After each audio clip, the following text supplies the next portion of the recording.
Muito bem, nesse último bloco do programa dessa semana, professor Saul Sastre, que bom tê-lo aqui de Cachoeirinha para o Mundo. Mas barbaridade. Também fico sempre muito feliz estando aqui, Silvio, e ainda mais agora com o nosso convidado diretamente lá de Brasília, do Conselho Federal de Administração, né? Uma pessoa que eu conheço praticamente só há 30 anos, mais ou menos, somos colegas de faculdade, e veio aqui nos visitar no programa. Apresenta o nosso convidado, então. Rogério Bon, né? Eu acho que eu vou deixar para o próprio Rogério se apresentar, né? O administrador. Nós nunca perdemos o contato, porque sempre esteve envolvido no Conselho, como vice-presidente e tal, depois foi lá para o Conselho Federal e faz um trabalho bem significativo para nós gaúchos. Em 2016 nós fomos juntos para a Alemanha, né, Rogério? Depois voltei lá algumas vezes exatamente porque me encantei com aquele país, assim, em termos de disciplina, economia, pujança, muito interessante. Então, vou deixar para o próprio Rogério se apresentar. Rogério, obrigado pela tua presença aqui, então, né? Depois desses rasgados elogios aí. Eu agradeço muito, né, o convite para estar aqui e, na verdade, a gente sempre aprende muito quando vem aqui e conversa com vocês. A administração é parte fundamental da vida de todos nós, né? Da vida dos empresários, da vida do setor público, da vida dos funcionários. E eu me dedico à administração há pelo menos 25 anos, né? Um pouquinho mais aí, já me formei em 95, então 27 anos, e o Saul estava junto comigo lá na faculdade, né? Então, tenho desenvolvido muitas atividades no campo de consultoria, treinamento, palestras, e em determinado momento da vida eu acabei entrando no Conselho de Administração. Perfeito. Aliás, eu acho que a grande e primeira experiência que a gente tem de administração da vida e tal é na família, né? É verdade, porque uma família precisa ter estrutura, precisa ter planejamento. Eu quero comprar um carro, eu quero pintar minha casa. Talvez não seja em todo momento que eu tenho disponibilidade financeira para isso. Claro. Pode ter algum momento que está mais apertado, então eu tenho que me organizar, tenho que preparar. Eu sou um pouco linha dura com meus filhos, né? Tem hora para acordar, tem hora para dormir, né? Essa imposição de limites, né, a partir da família, a partir da tenra-idade, como a gente chama, ela é fundamental na vida, porque a vida também tem limites. Ela te impõe limites. Se tu não souber administrar a tua vida dentro dos limites, eu acho que aí é um grande passo para o fracasso, né? Com toda certeza. E a questão de respeito ao próximo. Eu tenho liberdade, mas a minha liberdade, ela encerra onde começa a liberdade do outro. Então, às vezes, a gente viaja de avião e tem alguém ouvindo música pelo celular, né? A música no celular, sem fone de ouvido. Poxa, isso é uma coisa incômoda para todo mundo. Mas eu tenho liberdade de ouvir. Sim, mas tu está atrapalhando as pessoas que estão próximas. Então, esse tipo de pequeno detalhe faz parte de uma conscientização, faz parte de impor limites, né? Na minha empresa, eu coloco para as pessoas que estão trabalhando comigo as coisas que podem ser feitas e que não podem ser feitas. Mas isso começa na família. Eu não posso deixar para o meu filho fazer o que ele quiser, quando ele quiser. Não é assim, existem limites. Eu entendo que não é exagerar na dose, mas colocar uma dose certa de disciplina, colocar uma dose certa de percepção de limites é fundamental na vida de todos. Até porque, né, essa questão da dose, da dosimetria, o remédio pode se tornar um veneno se não houver uma dose certa, né? O controle demais acaba fazendo com que as pessoas percam a iniciativa de fazer as coisas. O controle de menos acaba gerando uma anarquia. Então tem que ter uma dose. Tem que ter um caminho, um equilíbrio que seja adequado. Isso vale para a família, isso vale para a empresa, isso vale para tudo. Aliás, o Peter Drucker, que é o pai da administração, ele tinha uma frase que normalmente eu repito algumas vezes, que dizia o seguinte, que administrar é contrariar interesses. Exatamente. Nunca vai haver unanimidade de verdade nas decisões. Por quê? Eu posso até concordar para evitar uma discussão, alguma coisa assim, mas talvez eu quisesse divergir de algum pequeno detalhe, né? Então, existe uma contrariedade, existe uma necessidade de negociação para se chegar a um consenso, para poder fazer as coisas acontecerem, mas senão não se vai para frente. Mas, sem dúvida, contrariar os interesses faz parte da liderança, faz parte da gestão, faz parte da administração. Inclusive, Silvio, como professor de administração, antigamente era administração de empresas o curso, né? e hoje é professor de administração. E o que é administração? É a arte de administrar, a gente começa pela própria vida. Aí depois estende para outras áreas, né? Então, quem busca uma faculdade de administração, busca uma faculdade de primeiro uma autogestão. E aí, a gestão estando boa, tu começa a empreender em empresas.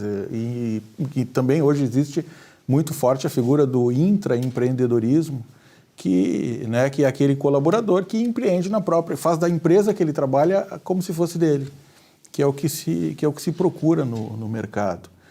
Mas assim, Rogério, a pergunta que eu te faço com relação ao Conselho Regional de Administração, eu sou membro do Conselho Regional de Administração desde que eu me formei, então o meu CRE é baixo, é 13 mil, hoje deve estar em 60 mil mais ou menos os administradores, porque nem todos os bacharéis em administração, que não são administradores, são bacharéis em administração, que não têm o registro no Conselho, né?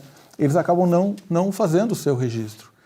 E a gente está vendo aí que está se avizinhando para novembro, né, 22 de novembro, as eleições como foi falado, né, para deputado estadual, ou seja, para o Conselho Regional aqui do Rio Grande do Sul, temos uma eleição, então mudam alguns conselheiros, me corrija, e muda a administração, né? E nós temos o Conselho Federal, que seriam nossos deputados federais da administração, então, ao qual tu é candidato, pela Chapa 3, né? Pela Chapa 3. Exato, a reeleição, ao qual, então, também vamos ter essa representação. Mas os projetos em cima disso, porque hoje a gente vê, por exemplo, assim, o CRC tem a sua preponderância, importância no nosso mercado, né? E uma grande atuação importante, e isso faz diferença para quem é contador, inclusive o exame de suficiência e tudo mais. Temos a OAB, que nem se fala, pelo seu protagonismo em Brasil, Estado e tudo mais. E o CRA? Né? Muitas vezes a gente pensa que o CRA está ficando para trás com relação a isso. E aí o que acontece? Ganha um presidente, vem uma disputa judicial, derruba e tudo mais, ou seja, parece que tem um monte de bom remador, mas não tem e não é uma crítica ao presidente, mas é isso que se percebe. E como tu vender isso para os alunos, da importância de se filiar à instituição, é para ir para lá só para pagar R$500 por ano? Sabe? Eu queria que tu mostrasse isso, o que vem de novo aí para nós. Muito interessante, professor Saul, porque o Conselho Federal de Administração hoje tem a presidência do chamado Conselhão. São 32 profissões regulamentadas no Brasil, entre eles OAB, o CREA, o CRC que tu falaste. E existe uma entidade nacional que congrega todas. Hoje a presidência dessa entidade nacional é do CFA, Conselho Federal de Administração. Eu entendo, professor Saul e Silvio, que deve existir uma maior presença dos administradores no debate dos grandes temas nacionais. A exemplo do que existe de outras profissões. Os conselhos profissionais, eles são chamados a participar, muitas vezes, de comissões em nível de governo federal, de governos estaduais. E, por vezes, os administradores eles não estão nessas comissões, não participam das discussões, não são levados a discutir projetos que estão no Senado, que estão na Câmara dos Deputados, que estão nas Assembleias Legislativas e na Câmara dos Vereadores. Entendo que é fundamental a presença dos administradores para mostrar para a sociedade que a administração faz a diferença.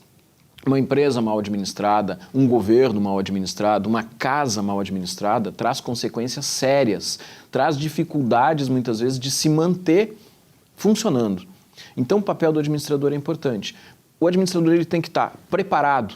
Então, de que forma o Conselho Federal e os conselhos regionais, são 27 conselhos regionais, podem colaborar com isso? Oferecendo possibilidades, convênios, discussões, grandes eventos, né? O professor Saul participou de grandes eventos aí em vários lugares. Eu tive a felicidade de coordenar grandes eventos realizados pelo sistema CFA, CRAs no Brasil e no exterior. Dessa forma, aproximando o que existe de mais moderno de gestão no mundo inteiro dos administradores. Hoje se fala muito de ESG. Eu garanto que muitos dos telespectadores ainda não entendem muito bem o que significa isso. Por consequência, grande parte dos colegas administradores ainda não estão apropriados disso, porque é uma discussão relativamente nova. O Conselho Federal vem trabalhando para divulgar esse tipo de preocupação. Inclusive, em 2014, eu coordenei um projeto dentro da ONU aqui no Brasil, fui ponto focal aqui pelo Rio Grande do Sul. Na época se chamava projeto de criação de multiplicadores de responsabilidade social e trabalho decente, onde se discutia justamente tudo o que depois viraram as ODSs e hoje se fala em ESG. Essas discussões do que existe de mais moderno, o Conselho Federal e seus conselhos regionais precisam fazer, precisam dar capilaridade para isso. Precisa se trazer os conceitos mais modernos, as tecnologias mais modernas de gestão na mão do administrador, que é quem vai estar dentro das empresas, quem vai estar dentro dos governos, para fazer a diferença. Eu entendo, professor Saul e Silvio, que esse é o papel do Conselho Federal. Não apenas fiscalizar, cobrar anuidade e querer registrar. Tem que ser muito mais do que isso. Professor, a pandemia nos trouxe uma nova formatação das relações de trabalho, né? A própria questão da administração das empresas. Como é que o senhor está vendo o papel do administrador nessa nova situação que está colocada? Mais do que nunca, o papel do administrador ele é de gerir pessoas. Eu costumo dizer que as empresas elas não existem por si só. Né? Qualquer empresa, pode ser uma empresa totalmente tecnológica. Só tem vida com pessoas. Só tem vida com pessoas. Mesmo um aplicativo, o aplicativo é uma empresa. Um aplicativo de relacionamento, um aplicativo de mobilidade, um streaming, ele existe para quê? Porque alguém, um ser humano, vai existir e vai comprar aquele produto, aquele serviço. Deste modo, eu preciso me preocupar com as pessoas que estão lá dentro e preciso me preocupar com os clientes, que são as pessoas que estão lá fora. Nesse ponto, os administradores têm um papel fundamental, que é gerir todos os recursos. Envolve dinheiro, envolve tempo, envolve projetos e principalmente envolve a gestão de pessoas, naquilo que hoje a gente chama de soft skills. Ou seja, todos nós conhecemos pessoas que são tecnicamente muito boas, mas que na hora do relacionamento não se fecha, dá problema, briga com todo mundo. Esse tipo de situação necessita um gestor de pessoas para colaborar com o desenvolvimento dessa pessoa, indicar caminhos, ser muitas vezes um mentor, ajudar a pessoa a perceber a necessidade de mudança. Então, este é o papel do administrador, basicamente. Tudo o que vem depois, finanças, produção, marketing, tecnologia, existe para atender pessoas. Exatamente. Falar de administração é uma coisa fantástica. A gente começa a trazer outras filosofias, assim, né, Rogério? Mas umas coisas assim mais pontuais, assim, que o administrador, logicamente, eu entendo a tua posição, porque o que acontece, né? Tu estás numa posição federalista, ou seja, está em Brasília, olhando os administradores do Brasil, com foco aqui no Rio Grande do Sul. Mas os problemas acontecem em Porto Alegre, em própria Cachoeirinha, que o Silvio cita bastante e tal, né? Gravataí, tudo mais, ou seja, em cada município no dia a dia. E, por exemplo, nós administradores, e eu queria que levasse isso para o CRA, para que a gente pense um pouco sobre isso. Hoje, por exemplo, a administração tem algumas limitações.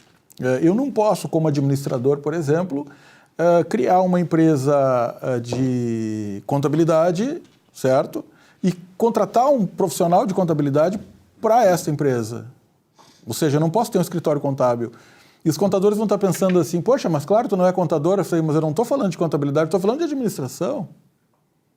Por que o administrador não pode... Por que o administrador pode ter um hospital com médicos e por que o administrador não pode ter um escritório de advocacia? Certo? E se tu perguntar para o presidente do conselho, possivelmente ele vai dizer, não pode, a gente estudou isso na faculdade. Hoje é gestão. As melhores bancas, os melhores escritórios contábeis são gestados por administradores. Mas eles têm que ser subservientes ao advogado ou ao contador. Por quê? Porque a legislação, que é uma resolução interna de cada conselho, e é permitido fazer isso.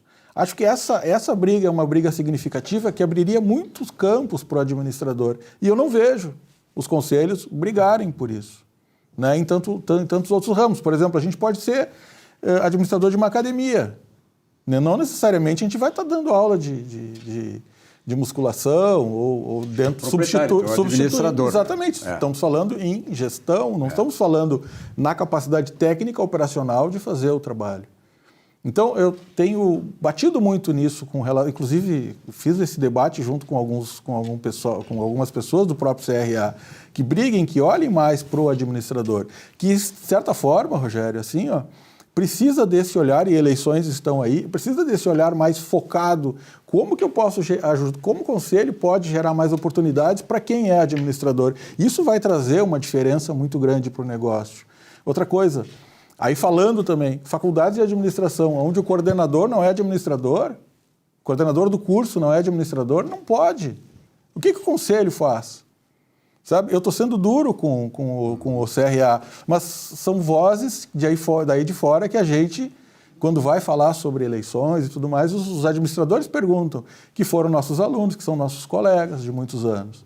Eu acho que e o programa serve para isso, e a nossa amizade também serve para isso, para que tu, no cargo que representa, brigue por isso, numa visão local. E, logicamente, a própria governança, essa ESG que tu trouxe uma mudança significativa nos negócios muito grande, muito grande. E quem olha hoje a administração em cima de governança corporativa, em cima de ESG, está indo muito distante da onde as outras empresas ainda estão engatinhando e sabe, naquela visão assim de um século atrás, aonde eu sei que tu é mestre em economia, né, Silvio? Há um século atrás a gente pensava assim, ó, o administrador, ele olhava para dentro da empresa. Então ele olhava, era um gestor, era um gerente. E o economista olhava para fora do mercado.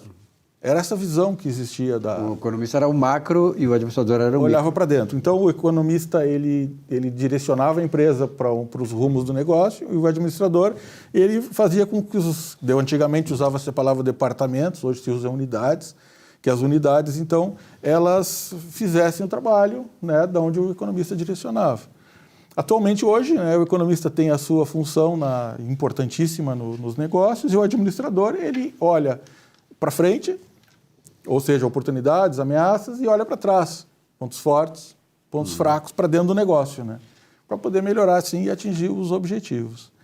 Então, houve uma mudança muito significativa nesse século.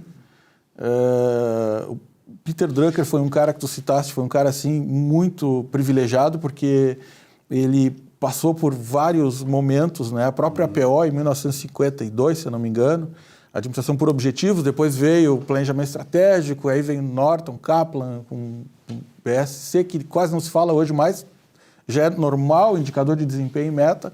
Então, a administração tem essa importância, é algo preponderante.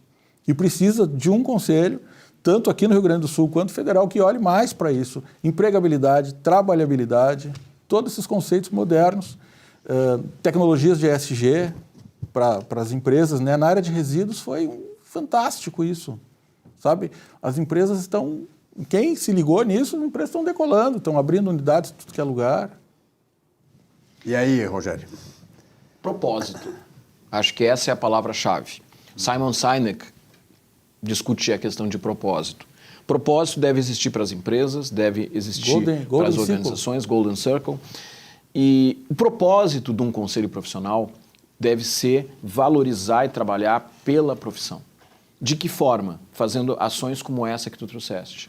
A legislação da administração é de 1965, 57 anos. Precisa atualizar. Existe dificuldade de se aprovar transformações na lei no Congresso Nacional, pelas razões que todos nós conhecemos. Mas é preciso transformar algumas coisas. Então, essa relação com outros conselhos profissionais, que por vezes trabalha-se bem e o administrador tem mais espaço em determinado tipo de empresas e um pouco menos em outros tipos de empresas, é uma relação de conversar com outros conselhos, chegar e sentar. Vamos entender de que forma essa situação, com os contadores, com os advogados, é uma questão de diálogo, penso eu. Eu entendo que a visibilidade, professor Saul e Silvio, é um ponto fundamental da profissão. Mostrar, eu sou administrador, com muito orgulho. O que eu posso trazer de solução para o cliente da sua empresa? Não para a sua empresa necessariamente apenas, mas para o cliente da sua empresa. Porque essa é a ideia, mostrar que o administrador agrega valor ao cliente da empresa, não apenas à empresa. Quando eu faço isso, eu estou demonstrando para a sociedade, estou demonstrando para o mercado que o papel de um administrador é importante. E junto com isso, existe um crescimento, a possibilidade do crescimento de demanda por administradores. Um ponto que tu trouxeste, Em 2008 ou 2009, não estou lembrado, o Conselho Federal de Administração editou uma resolução normativa, RN 300 e 301, que dizia o seguinte: professores de administração necessariamente têm que ser registrados no Conselho. Essa resolução ela foi cumprida durante uns 2 anos, até que foi derrubada pelo governo federal, que entendeu que não havia possibilidade de se manter esse tipo de resolução, que estaria se bloqueando o direito dos professores a exercerem sua profissão. Tenta fazer isso no direito.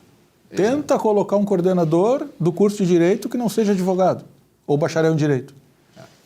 Nessa linha, o que se conseguiu hoje? Isso é uma questão para trazer novamente. Na minha percepção, edita de novo, modifica, vê qual era a barreira e traz de novo essa discussão. Hoje, na avaliação do MEC, eu sou avaliador do MEC também, na hora que tu vai fazer uma avaliação na instituição, um dos pontos é o papel do coordenador de curso. E qual é o curso do coordenador de curso? Se o coordenador de curso é um biólogo, por exemplo, e ele está coordenando um curso de administração, a nota desse quesito vai ser mais baixo. Então, é o que existe hoje para combater esse tipo de incorreção no processo, que eu entendo. O que eu penso que pode ser feito? Editar novamente uma resolução normativa, ver as razões que foram dadas naquele momento pelo governo federal para derrubar. Não, vamos novamente editar isso, porque eu acho um grande absurdo professores de áreas diretas de administração. Não estou falando que um professor de direito na administração tem que ser administrador, é lógico que não, tem que ser advogado. Professor de contabilidade tem que ser contador, mas professor de marketing, de recursos humanos, de produção de diferentes áreas, é lógico que tem que ser administrador. E o coordenador de curso, sem nenhuma sombra de dúvida, tem que ser administrador. Rogério, como é que está, falaram aí da questão das faculdades, né? Como é que está o ensino da administração hoje? Porque nós sabemos, né, que tudo se modificou e tal, aí outro dia conversando com pessoas que estão fazendo a economia, são alunos de economia, então até as matérias mudaram, quer dizer, a forma de encarar o mundo todo. Como é que é o processo da administração? Silvio, ano passado e ano retrasado foi feito um grande estudo na administração, onde se modificou as diretrizes curriculares nacionais. Eu participei desse debate junto da Câmara de Desenvolvimento Profissional lá do CFA, teve uma discussão com o MEC e saiu uma nova resolução dizendo o que deve acontecer dentro dos cursos de administração. E uma das coisas é aproximar cada vez mais a universidade das empresas. Então, é fundamental que haja um estágio. Eu não estou falando apenas do estágio da pessoa que muitas vezes vai lá buscar até uma remuneração. Não, é entrar dentro de uma empresa e sentir a realidade de mercado. Porque a gente tem jovens de 17, 18 anos, muitas vezes 19 anos, e é possível se formar em administração, assim como outras profissões, com 20, 21 anos. O que essa pessoa entende de mercado? Ainda não entende muito. Quando vai entrar dentro de uma empresa e com a supervisão de um professor de administração e vai seguir percebendo o que está acontecendo e trazendo mudanças, isso faz com que a formação dessa pessoa seja muito melhor. As novas diretrizes curriculares estão justamente trazendo essa possibilidade, essa exigência. Os cursos eles têm que estar mais conectados com as novas tecnologias, com as novas ferramentas de gestão e trazendo justamente o mercado e a universidade para o mesmo ambiente. Porque senão o professor Saul já deve ter ouvido muito isso também. Eu também sou professor, fui professor de graduação de administração por muito tempo, hoje sou de pós-graduação. A teoria na prática é outra. Por quê? Porque se discute algumas coisas e se pratica outras. A realidade de mercado muitas vezes é desconectados. A administração hoje é o curso mais procurado ainda é o curso que tem mais estudantes. Então, existe uma possibilidade muito concreta de se transformar o país pela administração. Não é simplesmente fazer as coisas que a gente vê muitas vezes, né, na América Latina acontecendo e é muito ruim. É a falta de planejamento. Não é aquele planejamento fechado, planejamento estratégico de 30 anos, como se fazia antigamente. Não, o mundo é dinâmico, o mundo virou uma grande startup. Mas o mínimo de organização, o mínimo de planejamento, o mínimo de estruturação tem que ser feito. Não importa se é uma empresa de 2 pessoas ou se é uma empresa de 2 milhões de funcionários. Não importa se é um mercado do meu bairro ou se é internacional. Tem que ter um conjunto de estruturações, regras, para poder fazer a coisa funcionar. E nesse ponto, Silvio e professor Saul, a administração está se transformando para que a capacitação trazida pelas universidades seja mais coerente com o atual momento. Professor Rogério, muito obrigado pela sua presença aqui. Nós estamos chegando ao final do nosso programa desta semana. Saul, vamos trazê-lo mais vezes, né? Porque eu acho importante, né, passar essa mensagem sobretudo nós que somos aqui administrador, economista e tal, a gente sempre quer fazer com que a sociedade seja bem administrada, seja eficiente e dê resultados, que é o mais importante. Vamos trazê-lo, né? Sabe, Silvio, eu vou confessar aqui também para os telespectadores, nem precisava dizer, né? Meu voto é do Rogério, é lógico, com relação a isso, que a gente vê que ele é uma pessoa preparada, não por ter Com sido, certeza. não por conhecer há muito tempo, né? Mas por ser uma pessoa preparada para estar fazendo e nos representando onde E certamente ele está. essas demandas aí que vocês têm da administração serão conseguidas com pessoas como o Rogério. Rogério, obrigado pela tua presença, então até uma próxima oportunidade, que seja breve, né? Muito obrigado, fico à disposição. E dia 22/11, lembrem, chapa 3 para o Conselho Federal. Muito bem. Saulo, obrigado pela tua presença aqui também. Muito obrigado. A você, telespectador, muito obrigado pela audiência, uma boa semana de trabalho. Voltamos na semana que vem. Até lá.